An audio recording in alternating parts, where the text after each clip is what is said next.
There's too much anime and not enough time. Is this one worth yours? Here's Frieren Beyond Journey's End. Ergo ステート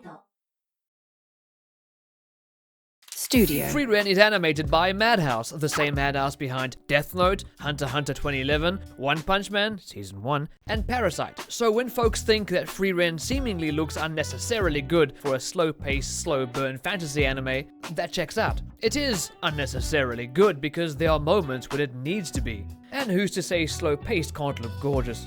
Dubs availability. Yes, Frieren has an English dub and it's stellar. Calm performances, superb casting, and thankfully, this is one of those anime where the prevailing subbed is better than dubbed argument has yet to be as prevalent as before. Subbed or dubbed both really work here, which is rare and appreciated. But what I will say, controversially, this is one of those rare cases where I truly believe that the English voice for Frieren is a perfect fit. The Japanese voice actor for Frieren, as always, is astoundingly good, but where the Japanese voice actor makes Frieren feel more disinterested or aloof, the English voice actor makes Frieren feel calm, centered, maybe slightly withdrawn at times to the character's benefit. Both the Japanese and English performances for Frieren are both incredible, as always, but in this one case, I truly believe the English version of Frieren tends to fit the character slightly better. Do not kill me. Genre. Frieren is fantasy meets slice of life, adventure meets existential sadness. However, it approaches each of these pseudo-genres in a way that makes even folks like myself enjoy a particular genre that I would ordinarily not enjoy,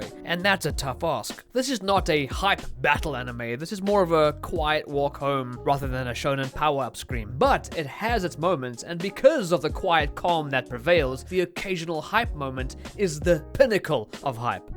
Synopsis. The story quite literally begins after the big heroic journey is already over, hence the title. The enemy is defeated, the long adventure concludes, the party disbands, everyone moves on and grows old.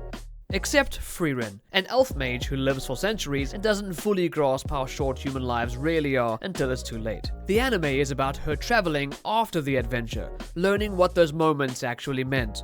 No world-ending stakes, no ticking clock, just reflection, memory, and slow emotional damage. A story not of the heroic adventure, but the burdenous calm and reality that follows. And this anime tackles this topic so very well that it hurts.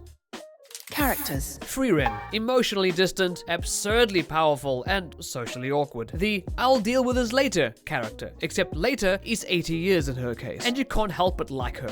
Fern, the responsible one, emotionally mature for her age, quietly judgmental, and basically Frieren's handler, even though she's quite literally 1,000 years Frieren's junior. Stark, a young fellow, though a strong fighter and yet absolutely terrified of everything. Golden retriever energy with an axe. Their dynamic is soft, grounded, and surprisingly funny in a very dry sort of way. Frieren is quite literally built on its side characters. Most of them temporary, many of them human, and that's the point. Some of these side characters were once the main characters in a previous life, and what was once Frieren's story. You'll encounter moments that harken back to a previous life that Frieren may have lived, really nailing the passage of time, utilizing characters she would have known in their youth and now that have aged. Aesthetic. Visually, Frieren is soft lighting, muted fantasy colors, calm backgrounds, incredible animation when it chooses to flex. Magic is more ancient than flashy, though to be marveled at when it is. Silence is used intentionally. The world is silent and slow, mirroring Frieren's outlook and life. If you like such things as Mushishi, Violet Evergarden, or slow RPG town themes at night, think retro Final Fantasy, then you'll like this.